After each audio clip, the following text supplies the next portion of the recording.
Holding Atlas with you here, bringing you Eden Zero, Chapter 30 manga review, titled Super Virtual. This was a really great chapter. As it ends off last week with them finding a hermit on top of a statue. This chapter, continues it, and Sister Ivy notices that something is wrong, so they hurry up and they grab her, and they lay her down on top of the operating table and they check her body. And everything in her body is functional, but for some odd reason, it's like she's like soulless. Like she's just there awake, but there's nothing going on with her. And Shiki, brought up maybe something's wrong with her soul and her mind. And Sister Witch was like, I examined her and nothing is wrong with her. So the only thing that's left is maybe her digital mind. It's gone or so. And as they talking about this, Shiki really wants to help her, and he starts crying. And Wyatt starts cracking jokes on him, saying, "Oh, you're crying now?" And Shiki's like, "I told you I'm not crying." Then Rebecca's like, "Yeah, he cries a lot." And Happy was like, "Yeah, you're right." And he started screaming at them, saying, "I'm not crying." And you have Sister Ivy and Witch in the back just laughing. Not laughing, but they smile at each other like they're happy that Shiki's alive and he's a good person and stuff like that.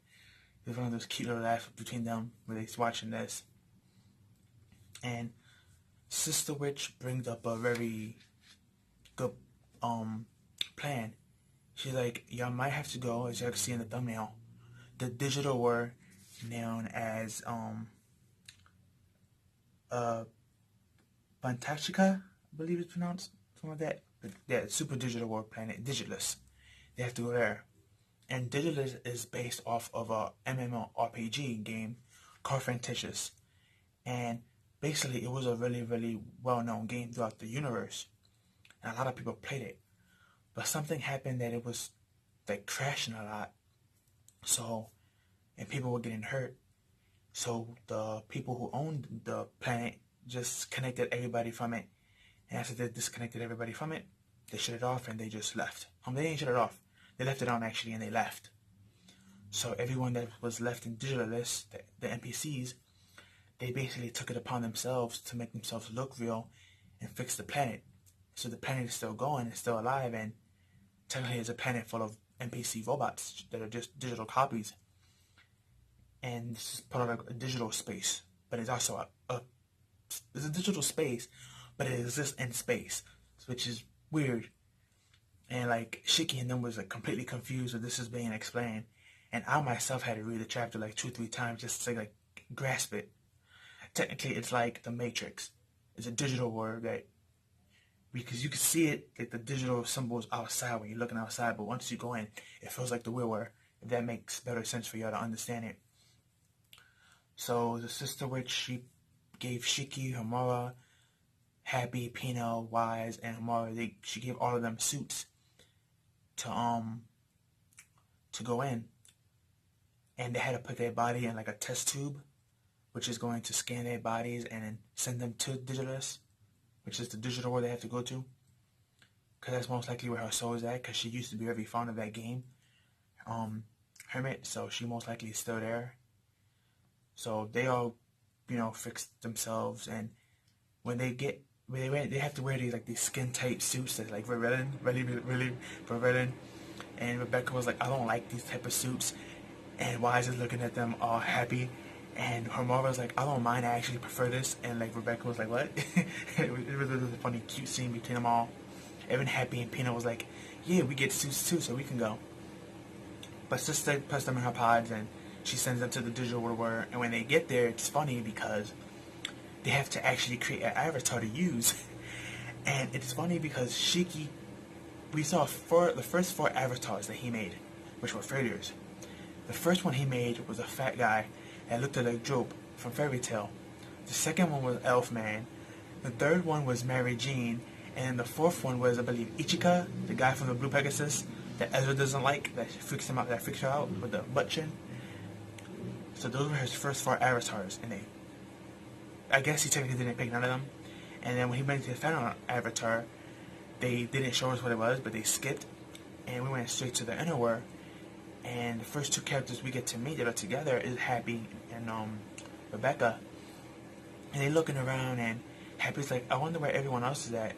And Rebecca was like, they're most likely somewhere walking around in their avatar state. We just gotta figure out what their avatar state looks like. Now, Happy and Rebecca, their avatars are very simple. Their avatars are just a copy of themselves and how they really look in the real world. So, wasn't much of a difference. They just wearing cute cat clothes, matching cat clothes.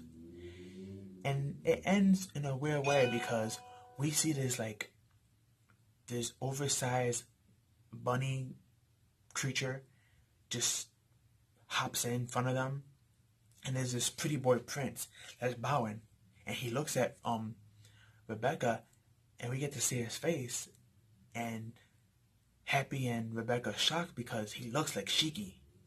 Now, this probably is Shiki, and he got himself a friend where he was there, or Hero could be playing us, and this could be a whole completely different character. It's actually an NPC from this realm that just happens to look like Shiki. But that was basically the end of the episode. Chapter 30 of Eden Zero.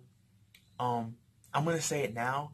I wonder, this is something that a lot of people probably haven't realized about Eden Zero, but I love how Eden Zero has been doing a great job with its world building and its characterization and stuff like that. A lot of the things in its battles and power levels and stuff, a lot of the things that people were complaining about in Fairy Tail, it's like Hero took jabs at it himself in here, but he still used it, but he did it better, and he still added some Fairy Tail characteristics to it, like the redesigns and some of the magic being used and stuff like that, or ether as it's called here. But it's doing a way better job than Fairy Tail, and I don't believe a lot of people are giving this manga a try just because it's made by Hiro Mashima, who created Fairy Tail. But it is a very great manga, and it's doing a very good job, especially with this new arc that we're in the digital world. I mean, if you don't know what a Senkai series is, a Senkai series is basically when a human gets transferred from his realm, or their realm, I should say, because they are female protagonists as well. But basically, it's when a protagonist from the real world gets transferred to an alternate world, like SSO, Sword Art Online, Overlord, Dao Hack, that time I got reincarnated the slime. Those are Senkai series, where the regular human get transferred to a magical world. But we never seen the opposite. We never seen in a manga or anime where people from a magical world get transferred into a digital world. Which brings up my next question and point.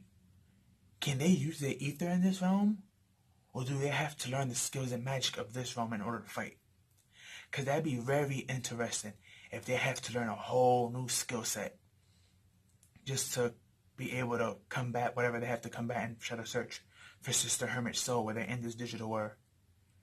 And it also brings up another point. Sister Witch did tell them that if something were to happen to their body over there in the digital world of Digitalist, that will reflect on their bodies, even death. So that's very unique to keep in mind. Because like I said, we never seen a reverse Senkai series. And when it comes to space travel and time series, we don't really see that in manga. Yes, they exist, but they barely out there, and some are not even done right. So the fact that Hiro Mashima is making this an adventure space series, and he's doing a pretty good job in it so far, especially with this new arc that we just entered into today, the digital world arc, this is gonna be very unique and very fun. And I can't wait to see what happens in everyone's avatars and see if they have to learn new skills or can they use their own skills over here. Remember, this is just a digital copy of them. It's not their real bodies. So they probably can't even use their magic. Or their ether, as they call it. So that's going to be very interesting to see. And I can't wait to see what's going to happen. Because, Rebecca, she has the potential to learn ether, but she never learned it. So maybe in this arc, she can actually learn what her power is, and maybe that would get transferred to the real world. Or maybe, like I said earlier, maybe they can't use their powers from the real world, so they have to learn new skills here. But then later on something happens where they can actually take the skills from here and actually use it in the real world. Which that would be pretty awesome to see, since everyone in our group is naturally powerful anyway. So, but yeah, that's all I have for you guys. Eden Zero Chapter 30. Great chapter. Can't stress it enough. I loved it a lot. If you haven't read it, please go read it. If you're already ready, go read it again. Great chapter. But But that's all I have for you guys. Please like, comment, share, subscribe. Follow me on Twitter. Link will be down below. Tell me your thoughts, comments, and opinions too, and what you think about this arc and this new chapter. And if you haven't caught up in Eden Zero, please catch up. Please support it when it comes out. I believe Volume 1 is already out and Volume 2 is about to come out. So please go buy that. I know I am. So far I got the digital copies, but I want to get the real copies as well. But that's all I have for you guys. Have a good one and peace out.